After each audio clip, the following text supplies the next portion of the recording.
Tuhan, selamat malam Ibu Saudara semuanya. Salam. Selamat berjumpa kembali malam hari ini dalam online discipleship Revival Data Ministry.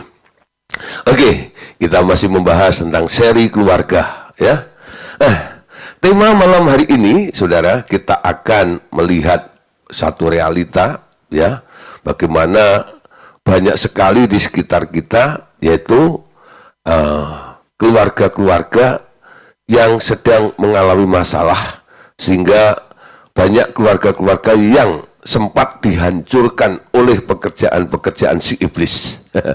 Nah, Saudara, jadi temanya adalah keluarga yang hancur. Ya, keluarga yang hancur. Nah, Saudara, Allah tidak pernah merancangkan ya kehancuran. Karena segala sesuatu yang baik, segala sesuatu yang benar, segala sesuatu yang indah, segala sesuatu yang elok, segala sesuatu yang mulia, itu datangnya dari Bapa yang kekal. Di dalam Dia tidak ada bayangan dan perubahan, ya. Jadi ide gagasan daripada Allah itu bukan sebuah kehancuran. Kalau toh ada namanya kehancuran, ya, di kalangan orang-orang percaya, ini bukan dalam konteks rangka atau sesuatu yang disebut rencana Allah. Memang Saudara, kadang-kadang kita melihat Allah menggunakan sebuah sarana namanya brokenness, ya. Untuk apa?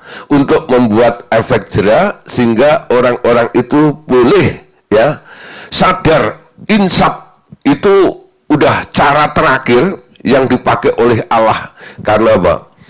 Orang tersebut sudah tidak bisa mendengar pimpinan roh, sehingga diizinkan oleh Allah untuk mengalami sebuah petaka, sehingga mengalami brokenness atau kehancuran. Nah, keluarga yang hancur itu bukan gagasan Allah, ya. Awalnya Allah itu membangun sebuah keluarga dengan satu ide gagasan supaya ada yang namanya keluarga yang ideal, ya. Idenya siapa? Idenya Allah. Idenya Allah, ya. Nah, bagaimana, ya, keluarga yang ideal itu?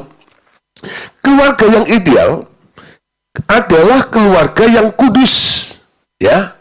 Keluarga yang kudus, ya. Jadi keluarga yang dibangun atas dasar bagaimana seseorang, ya, diketemukan oleh Tuhan untuk mendapatkan pasangannya, lalu direstui, diberkati oleh Tuhan untuk menghasilkan anak-anak yang kudus, sehingga baik bapak atau ibunya maupun anaknya, mereka adalah dalam kondisi kudus. Nah, itulah yang disebut ideal. Keluarga yang ideal adalah keluarga yang kudus, ya, yang berasal dari jalur keturunan yang kudus, baik dari pihak laki-laki dan pihak perempuan, yang tidak memasukkan roh-roh perzinahan atau roh-roh penolakan ke dalam jalur keluarga baru yang dibentuk itu. Nah, Saudara, Anda tahu, ya, kenapa ada keluarga yang rusak atau keluarga yang hancur? Karena tanpa disadari, ya, mereka ini dengan satu kebodohannya, sehingga mereka tanpa sadar telah memasukkan roh-roh perzinahan, sehingga ada yang berzinah, lalu sampai pada akhirnya ada yang mengambil kesepakatan untuk bercerai saja karena alasan sebuah perzinahan. Atau, Saudara, bagi anak-anaknya mungkin, ya, terjadi penolakan, ya, sehingga akan melahirkan anak-anak yang tertolak, sehingga tidak terjadi keluarga yang ideal seperti apa yang Tuhan sedang rancangkan, ya. Saudara, kenapa bisa seperti itu? Karena kita tahu bahwa manusia modern, ya, manusia zaman now, manusia modern sekarang sudah melupakan norma seperti ini. Norma yang apa? Mereka sekarang kawin dengan siapa saja yang nampak cantik dan elok parasnya, asal memenuhi selera kedagingan mereka. Jadi asas atau dasar mereka menikah itu karena apa? Karena mereka melihat ada sesosok yang cantik atau sesosok yang ganteng, tampan atau elok parasnya, Lalu itu menjadi sebuah kriteria yang telah memenuhi ya keinginan atau kedagingan mereka saja. Padahal saudara, kalau mereka ya sebaliknya bila mereka memilih atau membeli anjing ras, ya anjing ras, mereka akan memilih yang mempunyai surat keturunan yang bagus ya. Nah saudara yang suka pelihara anjing ya, jadi kalau Anda memilih atau mengadopsi anjing ya, Anda pasti tanya, ini keturunan apa ya? Oh ini campuran antara pudel sama apa ya, sama pom-pom. Hasilnya seperti ini. Lalu dilihat ya di Google ya, mereka googling gitu. Ini kalau campur ini nanti jadinya seperti apa? Mereka sangat-sangat teliti ya untuk memilih ya binatang piaraannya, yaitu anjing ya. Wah, kalau bisa nih ya, ambil yang benar-benar asli ya, tidak ada campurannya.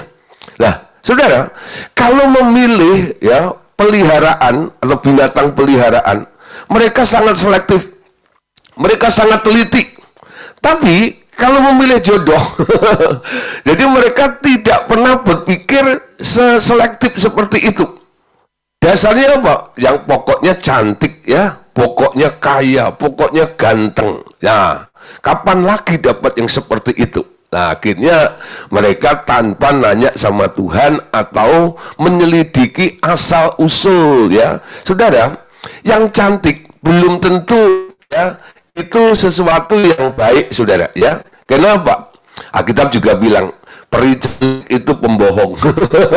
Peri cantik itu, jadi kalau orang menikah cuma dasarnya lihat cantiknya, saudara.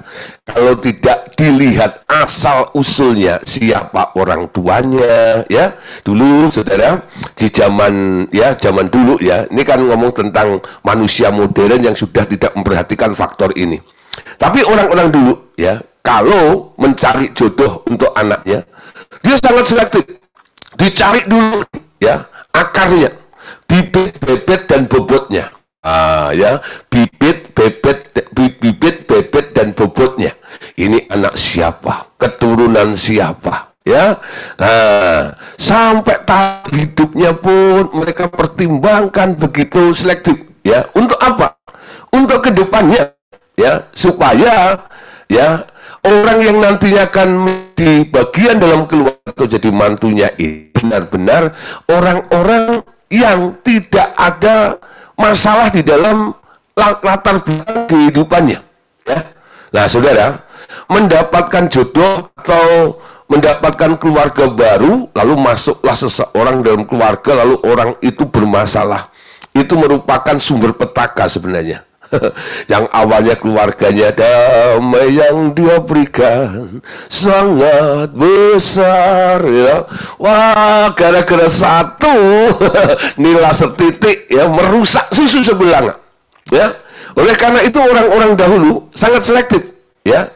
Siapa yang akan jadi jodoh anakku? Tapi sekarang beda ya.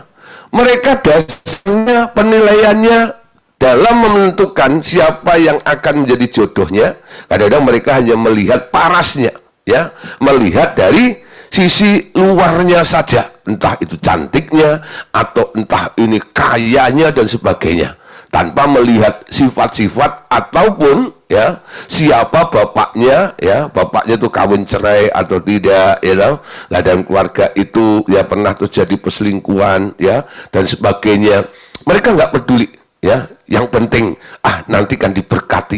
Ya, nanti kalau ada masalah datanglah ke bengkel Revival Total Ministry, cari Pak Gideon. Nanti minta didoain saja, ya lah. Jadi maunya seperti itu.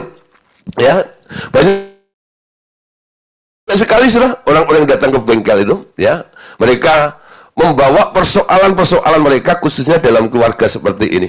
Ketika saya berjumpa dengan orang-orang yang datang di bengkel itu, saya tanya, dulu waktu menikah, ya, apakah Anda pernah selektif? Anda itu menikah dengan siapa? Ya, istrimu itu anaknya siapa? Ya, hidupnya dulu bagaimana? Keluarganya bagaimana? Enggak perlu Pak, you know. Yang penting dia sugih, yang penting dia cantik Pak. Itu cukup bagiku. Akhirnya saudara terjadi masalah ini dan itu, baru tahu rasanya. Ya, nah saudara. idealnya seperti ini. Ya, bagaimana menciptakan keluarga yang ideal seperti apa yang Tuhan inginkan. Kalau keluarga itu adalah satu gagasan daripada Allah sendiri dalam rangka membangun keluarga di muka bumi untuk menunjukkan gambarnya, yaitu keluarga Allah yang ada di surga. Jadi segala sesuatu sebenarnya adalah bersumber dari Dia, betul? Nah, kalau kita tahu keluarga itu dari Tuhan, harusnya sebelum kita melakukan membangun sebuah keluarga, kita harus mulainya dengan Tuhan juga. Amin. Dengan Tuhan juga. Nah, saudara, Bapak katakan begini. Yang hidupnya, yang memulai hidupnya dengan Tuhan, sebaiknya juga bersandar kepada pilihan Tuhan dalam hal memilih jodoh. Kenapa? Karena Dia yang tahu garis keturunan ilahi yang mana sesuai dengan kehendaknya. Tangkap ya? Jadi waktu Anda mulai melibatkan Tuhan dalam pemilihan jodoh ini, sebenarnya dalam rangka Anda ingin mendapatkan penjelasan apa dari Tuhan, ya, supaya Anda ada di dalam proyeknya Allah, yaitu di dalam kehendaknya. Karena Dialah yang tahu garis keturunan ilahi yang mana yang sesuai dengan kehendaknya. Amin. Tetap harus berlaku prinsip yang sama dalam hal jodoh, juga dalam hal melahirkan anak. Mungkin saudara, nanti dengan berjalannya waktu, itu juga terjadi ketika Anda mulai memilih sekolah atau kelak memilih pekerjaan. Yakni, jangan mengingini, tapi biarkan keinginan Bapak itu yang terjadi. Amin. Sesuai dengan pelajaran 77 tentang hal keinginan. Oke, Bapak Saudara, kita lihat satu dasar, ya, Roma 7 ayat yang ke-7. Paulus, saudara, menyimpulkan seperti ini. Jika demikian, apa yang hendak kita katakan? Apakah hukum Taurat itu dosa? Sekali-kali tidak. Sebaliknya, justru melalui hukum Taurat aku telah mengenal dosa, karena aku juga tidak tahu apa itu keinginan.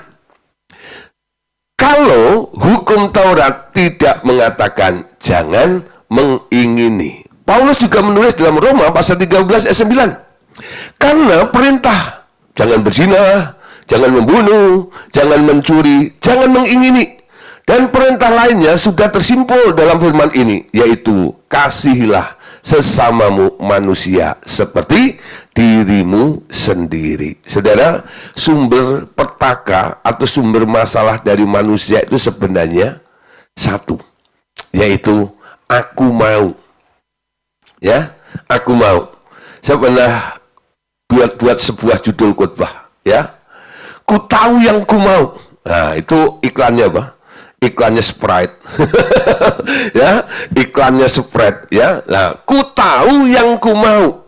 Nah, saudara, orang mulai berpikir ketika saya paparkan, saya lempar, saudara, tema itu, apa ya yang akan dibahas oleh Pak Gideon ini?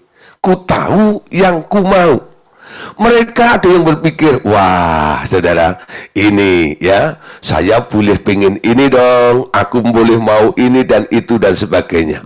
Tetapi saudara, di dalam khotbah itu, ya, saya mulai katakan kepada dalam isi khotbah itu, saya mulai jelaskan bahwa manusia itu pada dasarnya penuh dengan kemauan dan keinginan.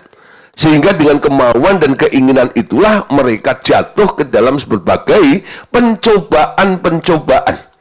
Jadi kalau mereka nggak mau, maksudnya mereka mulai ya mengembangkan atau memuaskan ya kemauannya atau keinginannya, di situ tanpa disadari mereka sedang masuk di dalam kubangan yang namanya masalah.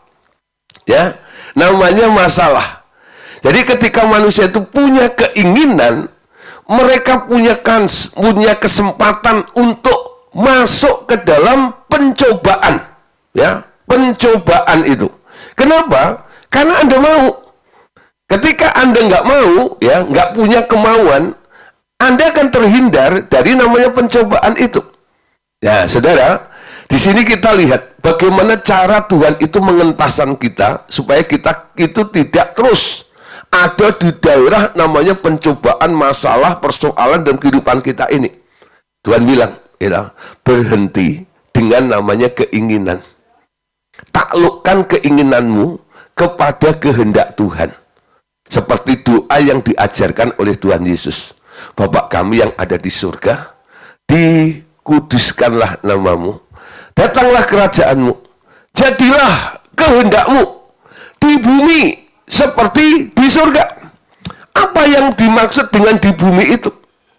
Termasuk dalam aspek ya tentang jodoh, tentang pernikahan, tentang membangun keluarga.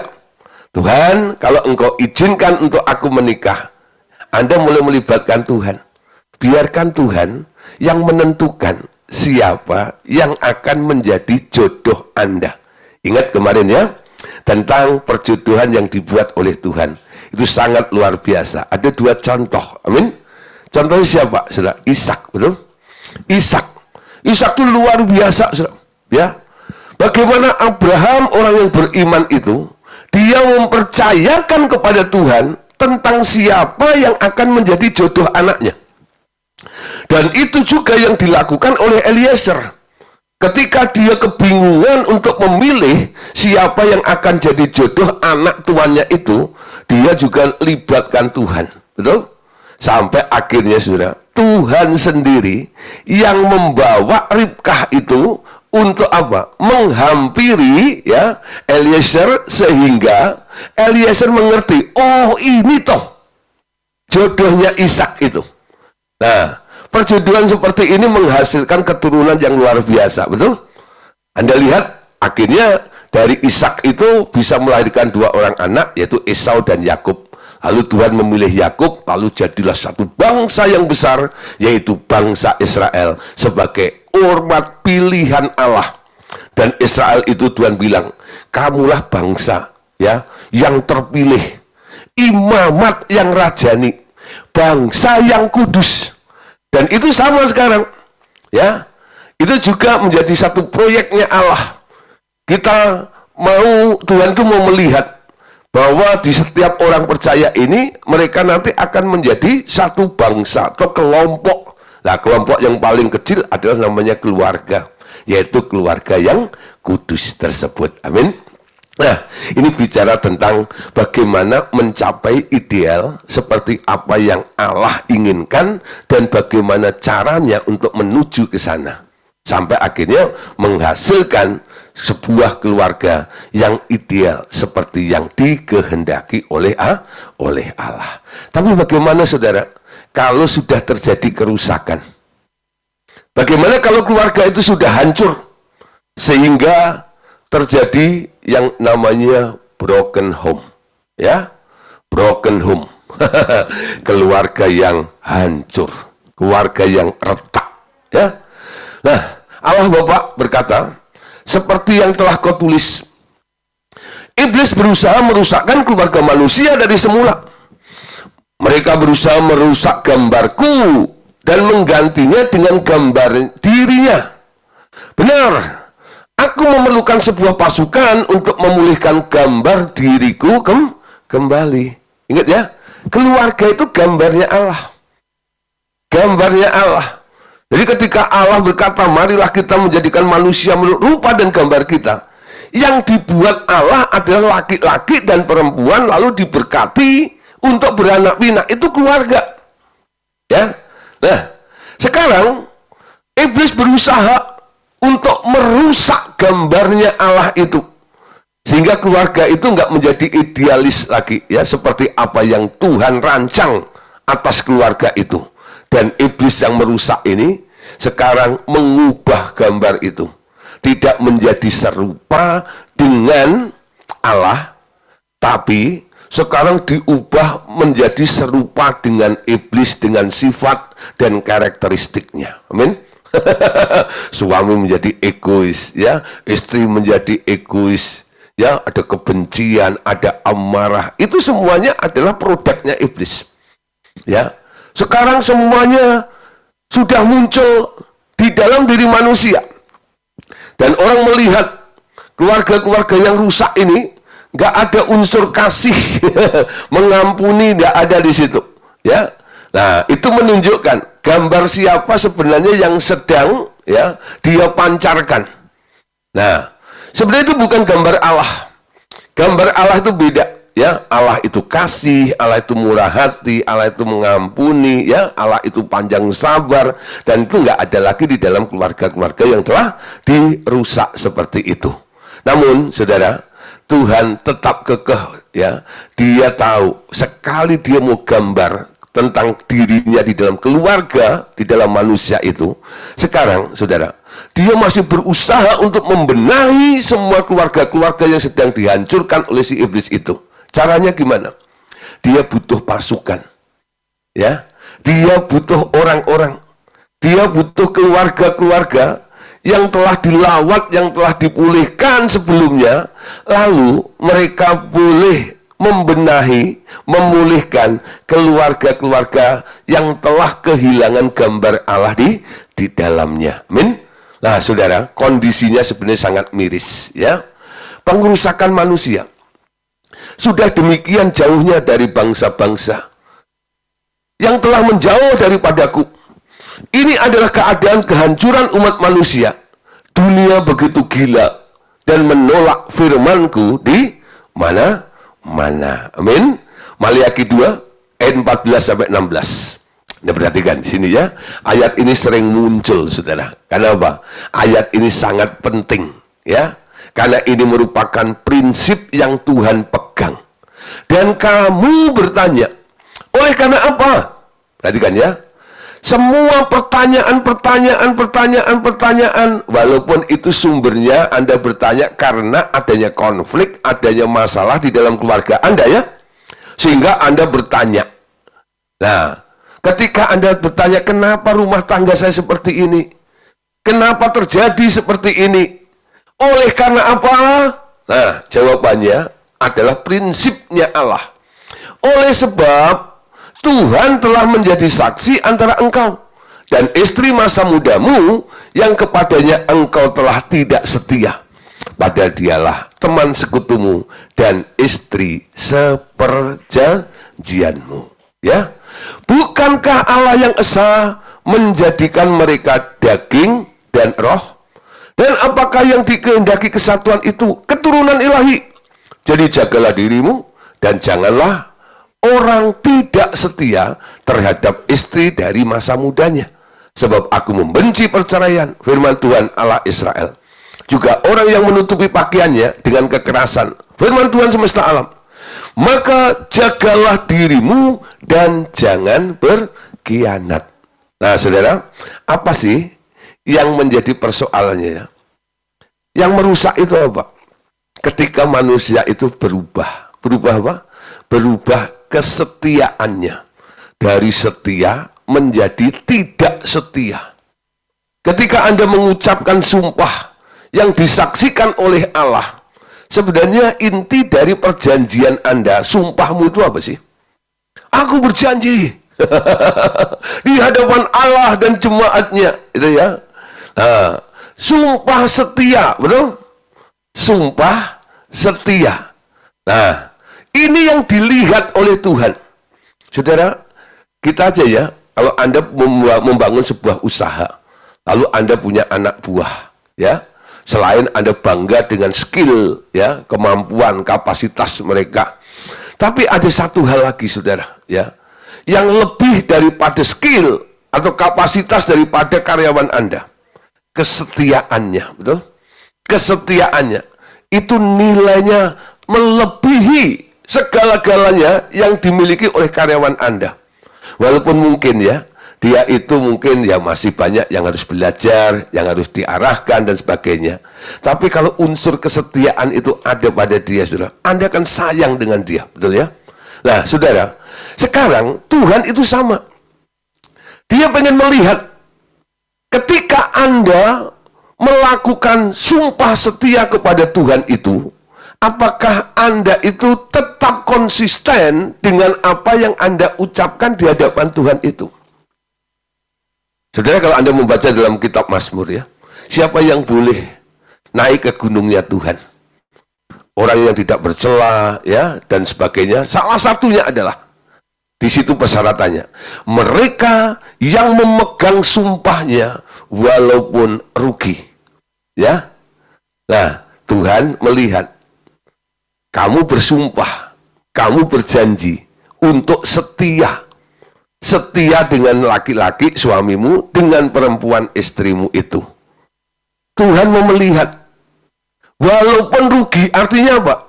Kalau setia itu mungkin saudara ya, kondisinya wah, kayaknya dengan kondisi seperti ini sebenarnya saya layak nih untuk apa? Menceraikan dia nih ya, karena alasan perzinahan seperti itu ya. Yang seperti yang sering dipertanyakan, Pak, kan boleh bercerai karena zina, ya? Pada dasarnya Allah membenci perceraian. Karena apa? Orang yang bercerai adalah si pengkhianat. Mengkhianati apa? Mengkhianati pasangannya dan mengkhianati Allah yang menjadi saksi karena Anda telah terlanjur bersumpah setia di hadapan Allah. Amin. Paulus menasihatkan saudara untuk sebuah keluarga atau para pasangan yang telah diberkati oleh Tuhan. 1 Korintus pasal 7 ayat 27. Saudara, perhatikan ayat ini. Ini penting sekali. Jangan pura-pura nggak lihat. Ya, 1 Korintus 7 ayat 27. Ya, apakah engkau terikat pada seorang perempuan? Janganlah engkau mengusahakan perceraian. Apakah engkau tidak terikat pada seorang perempuan? Janganlah engkau mencari seseorang. Nah, kata perempuan ini diganti laki-laki juga boleh. Kalau ini ditujukan kepada perempuan. Apakah engkau terikat pada seorang laki-laki? Janganlah engkau mengusahakan perceraian. Apakah engkau tidak terikat pada seorang laki-laki? Janganlah engkau mencari seseorang. Saudara, Anda perhatikan bagian ini ya. Janganlah engkau mengusahakan perceraian. Jika engkau terikat. Kapan Anda terikat? Ketika Anda sepakat berjanji bersama-sama untuk membangun sebuah keluarga. Janganlah engkau mengusahakan perceraian. Amin. Perceraian. Tapi ingat saja konteksnya ya. Dengan istri semasa mudamu. Ya, istri masa mudamu itu yang diakui oleh Tuhan. Yang kesekiannya itu ya, karena istrinya belum mati atau suaminya belum mati lalu menikah lagi ya, walaupun Anda bersumpah ya, dipimpin oleh pendeta ataupun pastor ya, Tuhan sebenarnya nggak mau menjadi saksi. Kenapa? Karena yang di hadapannya itu sekarang adalah si pengkhianat, betul nggak ya? Dan Tuhan nggak mau. Jadi yang sah, yang diakui oleh Tuhan itu adalah istri atau laki-laki suami masa muda itu. Amin. Bukan istri muda, bukan suami muda, tapi istri masa mudanya itu. Ya, nah saudara di sini, apapun masalahnya, janganlah engkau mengusahakan perceraian. Jangan mengusahakan dengan alasan apapun, termasuk dengan alasan berzina sekalipun. Amin. Ya. Nah, jangan terus ambil satu tokoh lalu, Pak, yang itu gimana? Makanya saya tegaskan, itu bukan contoh. Itu adalah kasus. Amin. Dan kasus itu nggak bisa dijadikan standar. Karena orang menganggap, wah ini dewa, orang hebat. Lalu semua ikut gitu ya, sampai salah pun dianggap ya, dibenarkan di situ. Tapi saya bilang, itu bukan contoh. Contohnya adalah yang setia kepada kepada Tuhan. Tuhan berkata, jangan engkau mengusahakan perceraian. Nah, saudara, dalam kasus biasanya ya, selingkuh, ya ada perselingkuhan.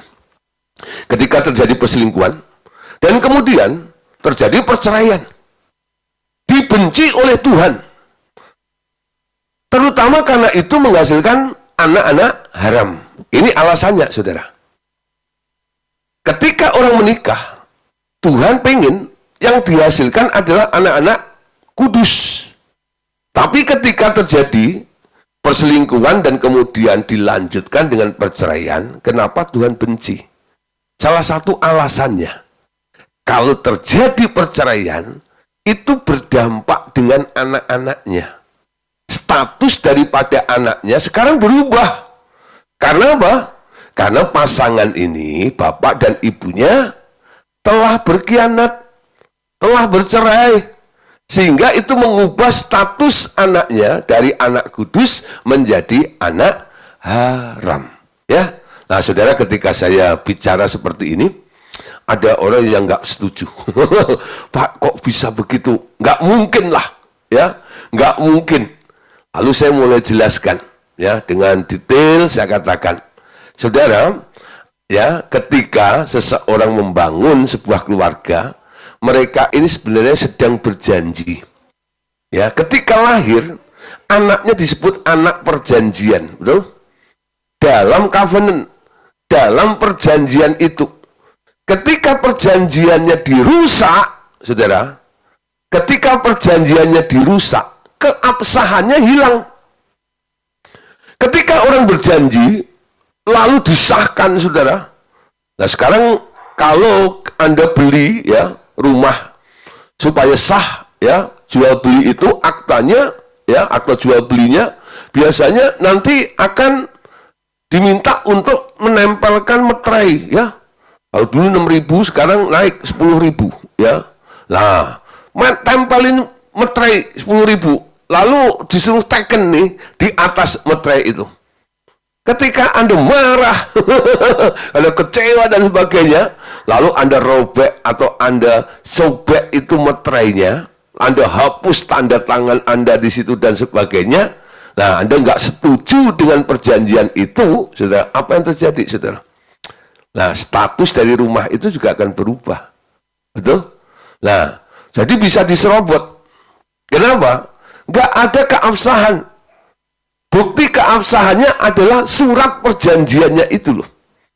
Ketika Anda berkomitmen dengan berjanji satu dengan yang lainnya, lah disitulah, saudara, apa saja yang Anda hasilkan dalam rumah itu disebut sah. Disebut sah. Nah, disebut sah.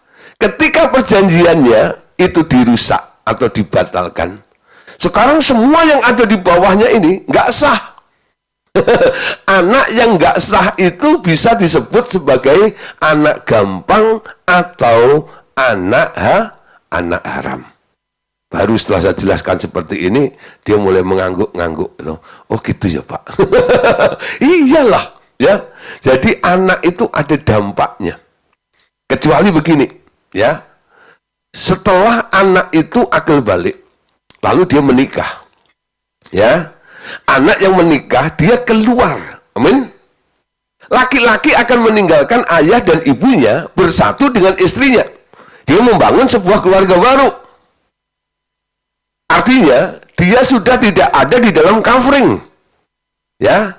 Tidak ada di bawah covering orang tuanya, karena sudah keluar. Meninggalkan itu artinya keluar dari covering. Karena apa? Sekarang dia menjadi covering sendiri, membangun rencana Allah di dalam dirinya, diizinkan oleh Allah untuk berkeluarga. Nangkep ya? Sampai kapan? Sampai mereka keluar. Kalau mereka belum keluar, mereka masih ada di dalam covering itu, di dalam covering, ya, perjanjian. Apa yang telah dijanjikan oleh kedua orang tuanya itu.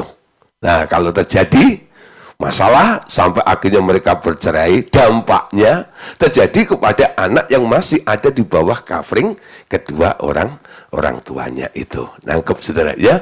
Nah, itu merubah nasibnya seperti itu. Nah, saudara, sekarang lihat, kalau sudah terjadi sebuah broken home, apa yang akan terjadi nanti? Dampaknya seperti apa? Sebuah broken home selalu menghasilkan broken children, yaitu anak-anak yang rusak jiwanya. Karena apa? Karena statusnya yang rusak di hadapan Allah. Dari anak yang disebut anak yang kudus, anak ilahi, keturunan ilahi, gara-gara orang tuanya bercerai, kehilangan coveringnya, ya, sehingga terjadi namanya broken home, lalu akan menghasilkan broken children, ya, yaitu anak-anak yang rusak jiwanya. Kenapa jiwanya rusak?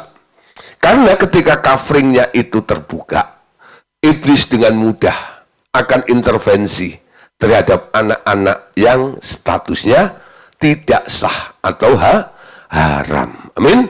Nah, biasanya saudara, orang-orang atau anak-anak yang dihasilkan dari broken home menjadi broken children, ya, mereka bertumbuh menjadi manusia-manusia yang tak bertanggung jawab dalam masyarakat dan cenderung untuk mencari pengakuan umum.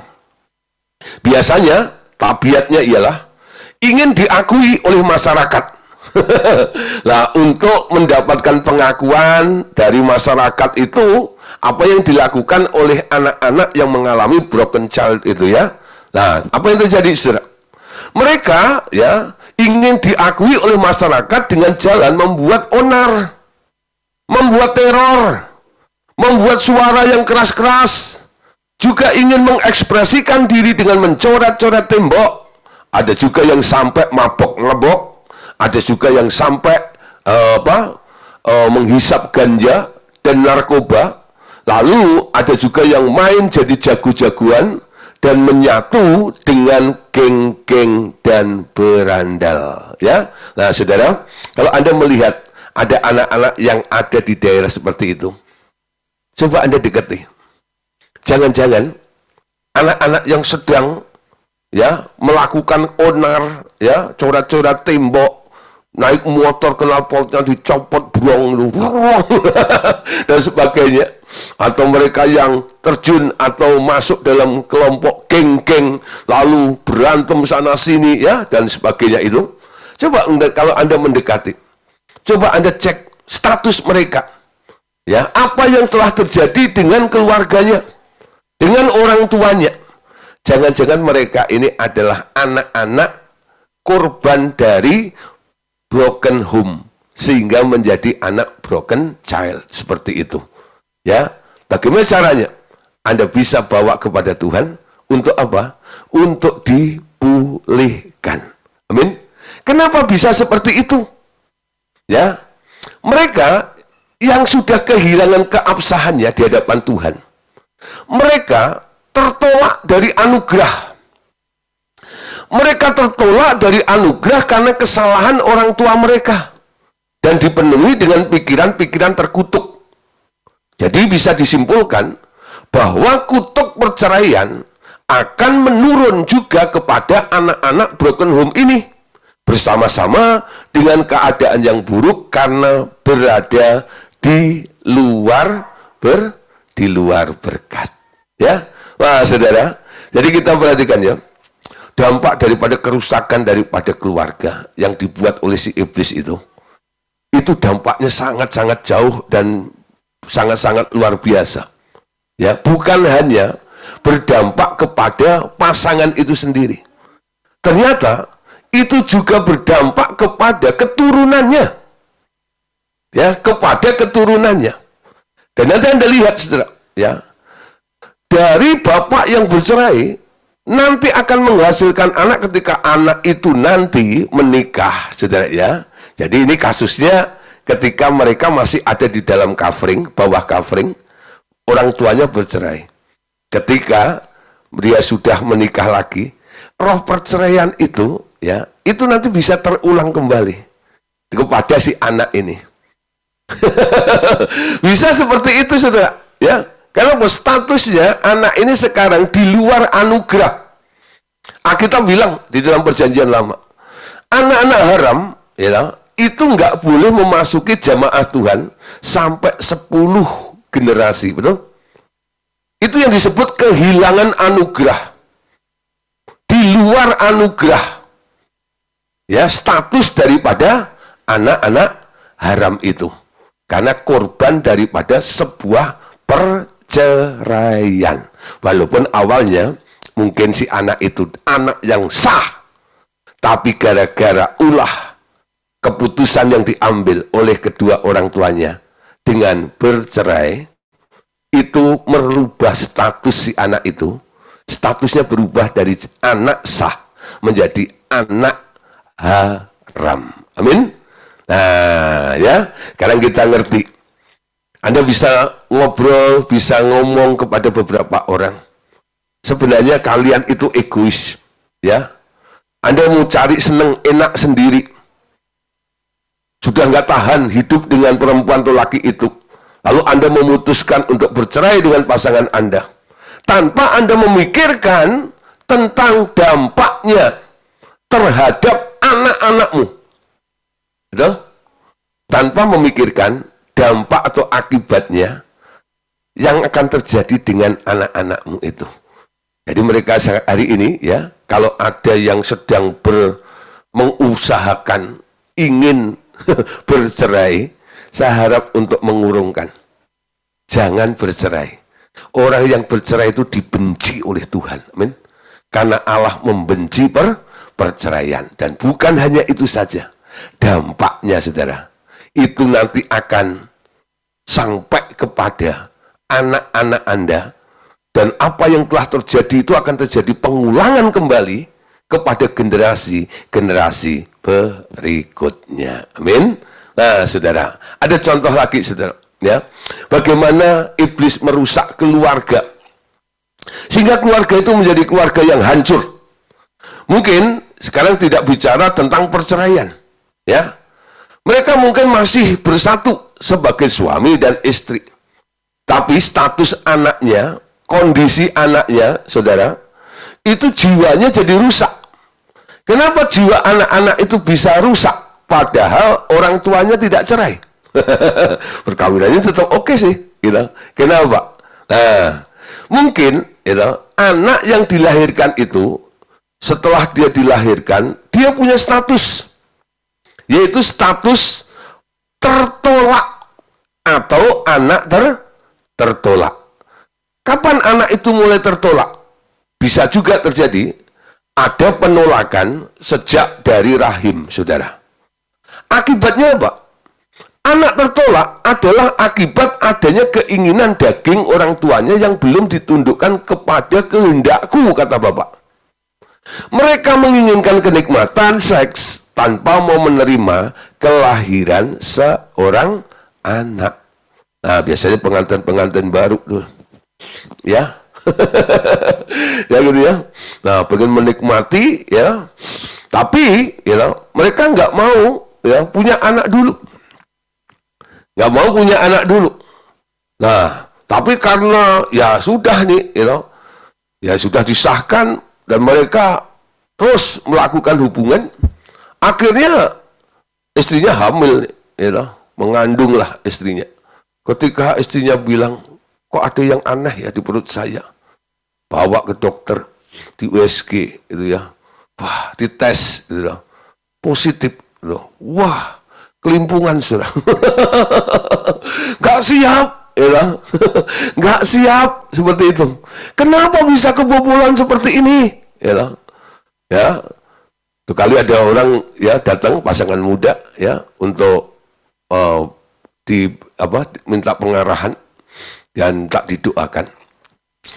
Ketika dia datang, Pak, aduh, ya, Pak, kenapa sampai terjadi? Kenapa? Masalahnya apa? Saya bilang. Iya, Pak, nggak nyangka. Nggak nyangka apa, saya bilang. Wah, kenapa kenapa istri saya bisa hamil, Pak? Kenapa istri saya bisa mengandung? Saya mendengar pertanyaan itu juga geli juga. Ya, itu istrinya siapa? Nanya ke siapa? Betul nggak ya? Ini orang kadang-kadang lucu juga ya. Nah, saya bilang ini, ya bisalah, ya. Setelah kamu diberkati, ya, tiap hari kamu main bola, ya sepak bola, gitu, gol kawan, ya bisa juga terjadi, ya kebobolan seperti itu. Padahal Pak saya sudah pakai ini dan itu supaya gini-gini dan sebagainya, ya. Nah, tapi akhirnya saudara, anak itu jadi juga kebobolan istilahnya, ya. Nah, saudara, Anda tahu, ya, ketika perasaanmu, ketika anak itu muncul, walaupun baru jadi benih dari kandungan, ya masih dalam kandungan atau perut maminya ini, ketika sikap kedua orang tuanya, baik itu mami atau ya papinya, merasa nggak siap, saudara, anak ini sebenarnya sudah merasa tertolak. Sudah merasa tertolak. Apalagi kalau sudah di USG, ya. Nah, ada juga yang sebenarnya dia pengen punya anak juga. Tapi, ya mungkin ada kayak suku-suku tertentu, ya. Nah, orang Batak, orang Chinese itu, kalau punya anak pengennya nih, ya, yang pertama itu cowok gitu ya. Wah. Nah, nanti yang berikutnya barulah cewek boleh gitu. Lahirlah cewek. Ya, cewek gitu ya. Keberadaannya, jenis kelaminnya itu, ketika orang tuanya melihat faktanya yang ada di perut maminya, ternyata cewek, padahal dia pengen cowok, atau sebaliknya, anak itu juga tertolak. Tapi mamiku pengen perempuan, aku kan laki, itu enggak? Nah, itu yang membuat jiwa daripada janin itu atau si anak itu robek, saudara. Jadi penolakan itu merobek jiwa. Ketika jiwanya robek, banyak roh-roh yang bisa masuk ke dalam jiwa si anak itu. Sehingga banyak masalah yang sudah terjadi, tertimbun, ya, di dalam diri anak sejak dari dalam rahim ibunya itu. Bisa seperti itu. Nah, nanti akan kita bahas, ya. Kenapa ada anak tomboy? Kenapa ada anak, ya, yang apa namanya? yang satunya itu feminim gitu ya, tapi laki gitu ya, kelemar-kelemar dan sebagainya, padahal dia cowok dan sebagainya gitu. Nah, itu mungkin dampak salah satunya dari situ. Nah, saudara, sekarang kita lihat, ya, keinginan untuk tetap merdeka tanpa anak karena ketakutan tak mampu membiayainya atau belum bersedia mengasuh seorang anak menyebabkan mereka ingin menggugurkan anak mereka sendiri. Bahkan ada yang berpikiran seperti itu, ya, karena belum siap. Wah, lalu cari, ya, ke dokter gitu. Lah, mungkin ada pasal hukumnya kalau janin belum sampai usia seberapa dan bagaimana gitu lah. Nah, ya, mereka akhirnya mau menggugurkan si janin itu, tapi janinnya ternyata nggak gugur. Sudah dibawa ke tukang urut juga, sudah diurut, minum jamu ini dan itu, tambah kuat anaknya. Nah, anak kasih jamu ya kuat lah gitu ya. Nah, akhirnya tetap lahir. Nah, karena dia tetap lahir, pernah diupayakan untuk digugurkan, itu penolakan yang sangat kuat sekali. Ya, nanti biasanya sudah anak-anak seperti itu nggak bisa dekat dengan orang tuanya. Itu salah satu faktor atau salah satu kondisinya. Ya, kayak ciong gitu loh sama orang tuanya. Kayak ciong sama orang tuanya. Kenapa? Memang kan dari kecil nggak disukai. Dan itu roh tidak disukai itu udah dirasakan oleh si janin itu sejak dari kandungan maminya. Nah, dengan kondisi seperti itu banyak orang bilang, wah ini kalau ciong dengan orang tuanya bawa ke kelenteng, ya. Lalu dikuepang ke Kuan Im atau Kuan Kong, atau jadikan anaknya iiknya dan sebagainya, baru, ya, karena kondisinya anak itu kan suak terus dan sebagainya. Bisa hal-hal seperti itu dialami oleh si anak-anak yang tidak diinginkan kehadirannya dan ingin digugurkan. menggugurkan. Ya, nah itu telah membuka celah bagi si iblis yang dengan senang hati akan mengakuinya sebagai milik mereka. Anak tertolak seperti ini kehilangan payung, tempat mereka berlindung, dan menjadi terbuka untuk membentuk, ya, untuk dan menjadi terbuka untuk banyak membentuk pengrusakan yang datangnya dari si iblis. Mereka cenderung menjadi anak yang cacat tubuhnya sejak lahir.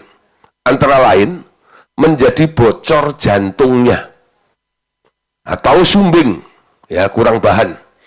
Polio, ya, kakinya nggak bisa bertumbuh dengan maksimal.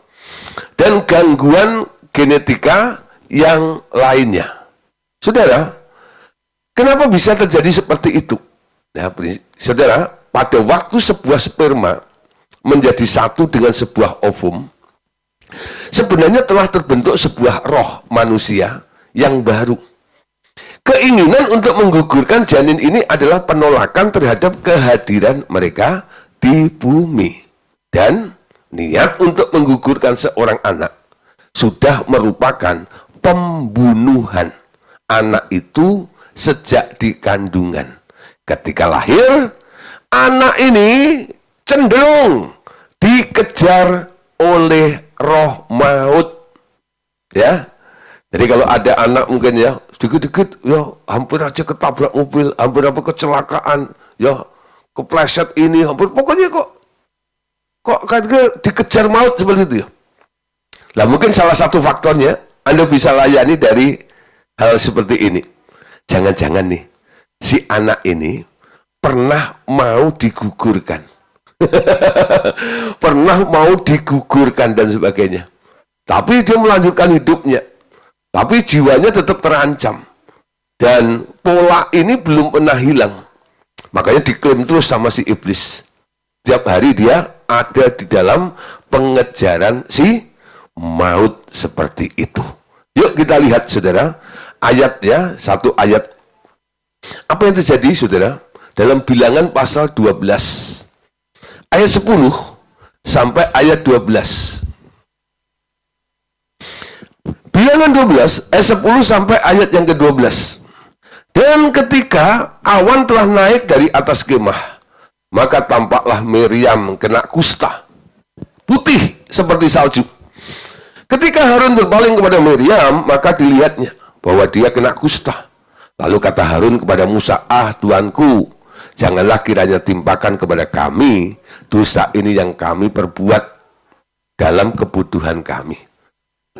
Janganlah kiranya dibiarkan dia sebagai anak gugur yang pada waktu keluar dari kandungan ibunya sudah setengah busuk." Ya, sudah setengah busuk. Nah, saudara, Anda tahu kisahnya ya, Harun dan Miriam itu pernah berdebat dengan Musa. Gara-gara Musa itu menikah dengan perempuan Kusi setelah istrinya Sipora ya, itu meninggal. Nah, lalu dia mengambil perempuan Kusi lalu dibawa ke kemahnya. Harun sama Miriam itu merasa dilangkahin karena nggak diajak ngobrol dulu sebagai keluarga atau kakaknya. Lalu datang ke kemahnya Musa, ya, dengan marah-marah. Lalu dengan perasaan tersinggung itu, Harun dan Miriam bilang, "Lu jangan mentang-mentang jadi nabi lalu seenaknya mengambil keputusan melangkahi keluarga seperti ini. Kok anggap apa aku ini?" Kurang lebih mungkin sudah perasaannya itu dituangnya seperti itu. Tapi satu kalimat saudara yang dibawa atau yang diucapkan oleh Harun dan Miriam itu apa? Ya, jangan mentang-mentang kamu nabi. Lalu dia membandingkan dirinya dengan Musa. Kalau kamu bilang kamu nabi, aku juga nabi. Cicikmu ini juga nabi. Nabiah Miriam. Ya, Nabi Harun juga. Jangan mentang-mentang seperti itu. Ketika dia sedang ribut begitu, Allah turun, ya, menengahi mereka. Apa yang kau ributkan ini? Harun lapor ini Musa gini, mentang-mentang dia nabi, emang dia tok yang nabi, aku juga nabi tahu. Lalu Tuhan bilang, memang kamu nabi, Miriam engkau juga nabi, tapi Musa itu beda, ya. Musa itu berhadapan muka dengan aku. Kamu mengetahui semua apa yang aku bicarakan itu dari kata Musa, gitu ya. Setelah Musa mendengarnya, baru kamu tahu apa yang aku katakan seperti itu. Kelasnya beda, bro.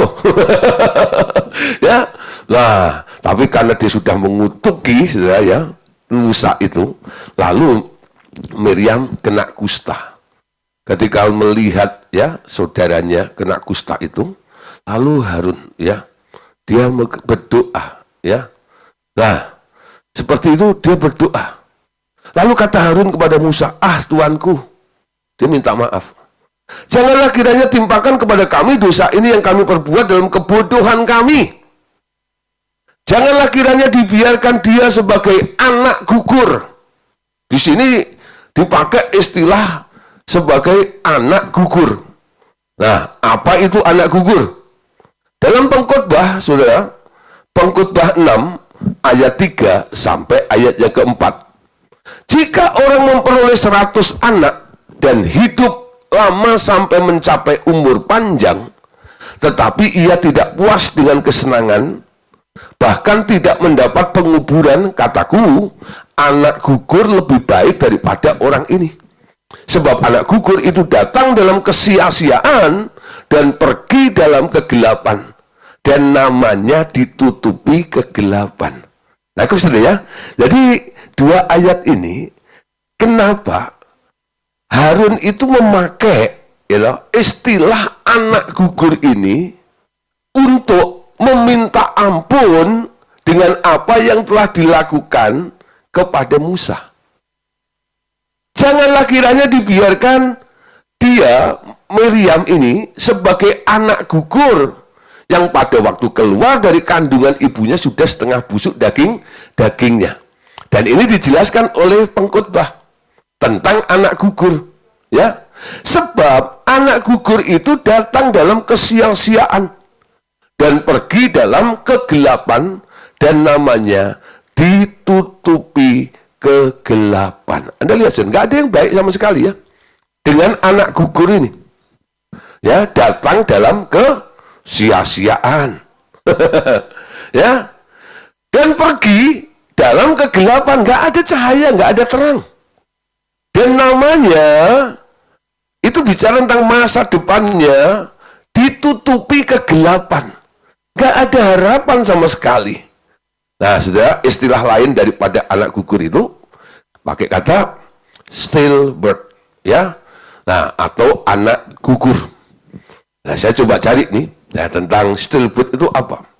Saudara, early stillbirth saat janin meninggal di kandungan antara umur 20 sampai 27 minggu, ya. Ada juga late stillbirth, yaitu saat janin meninggal di umur 28 dan 36 minggu, atau term stillbirth ketika bayi meninggal di usia kehamilan 37 minggu atau lebih. Kebanyakan, ya, ini secara medisnya, ya, gejala stillbirth adalah gerakan janin yang melemah dan beberapa ibu hamil mengalami nyeri perut parah dan kram, ya, sehingga ketika anak itu dilahirkan, ya, dia dikatakan tadi sudah setengah busuk, setengah membusuk, antara hidup dan mati. Nah, so, ada banyak kekurangannya seperti itu. Nah, saudara, anak tertolak itu walaupun secara fisik, ya, mungkin masih utuh semuanya, masih sehat, masih segar dan sebagainya, tidak seperti anak gugur itu, tapi nasibnya, saudara, ya, nasibnya karena sudah tertolak sejak lahir, sejak dari dalam rahim, itu nasibnya nggak baik, ya. Nah, nanti kalau dia bertumbuh sampai dia dewasa, membawa kondisi seperti itu, lalu membangun sebuah keluarga, ketemulah dengan anak yang tertolak juga, dia menikah dengan anak yang tertolak, anak tertolak menikah dengan anak yang tertolak, sama-sama ditolak. Anaknya seperti apa saudara? Nah, anak tertolak pangkat 2. Kenapa? Maminya adalah orang tertolak, papinya juga orang tertolak. Ya. Nah, jadi penolakan itu membuat ya orang ini sebenarnya sudah dikejar oleh hal-hal yang buruk termasuk roh maut di dalamnya. Karena apa? Kalau sampai mau digugurkan, artinya sudah mau dibunuh, kan? Jadi sekarang akan dilanjutkan juga. Kedepannya seperti itu. Nah, Bapak Saudara, dengan pelajaran seperti ini, malam hari ini Bapak Saudara coba mulai merenungkan. Membangun keluarga itu bukan sekedar beranak pinak. Gitu?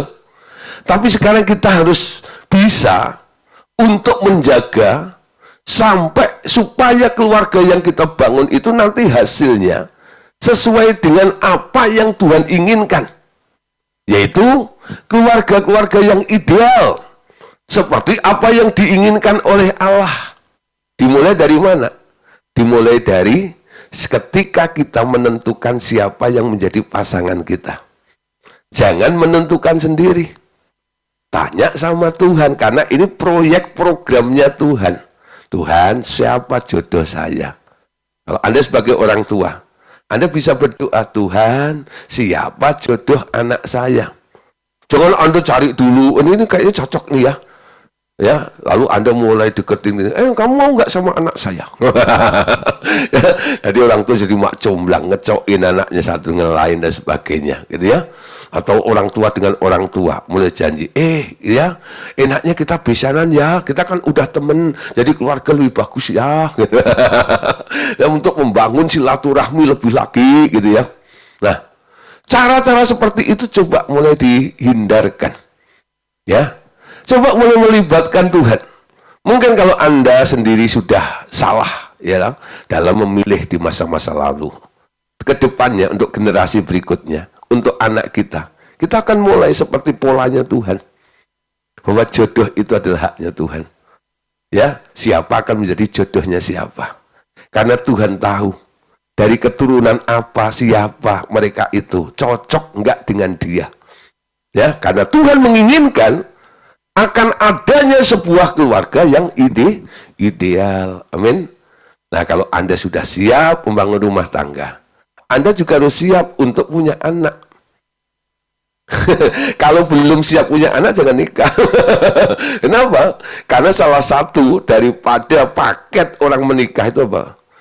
Dipersatukan, lalu beranak pinaklah, ya, beranak cuculah, dan penuhilah bumi. Kalau Anda sampai memending ya programnya Allah, nanti yang akan terdampak adalah anaknya. Anaknya bisa berubah statusnya dari anak yang harusnya kudus menjadi anak yang tertolak. Betul? Jangan sampai saudara kita menghasilkan anak-anak yang tidak kudus alias tertolak. Amin. Oke saudara, ya besok kita masih lanjut tentang keluarga yang hancur. Kenapa ada banci?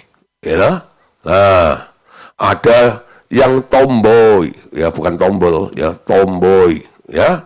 Nah, kenapa bisa terjadi seperti itu? Ya, ada banyak sekali yang bisa kita bahas, ya. Ada anak-anak gay dan sebagainya.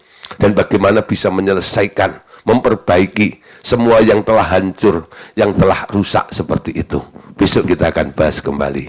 Tuhan Yesus memberkati kita semuanya. Amin. God bless you.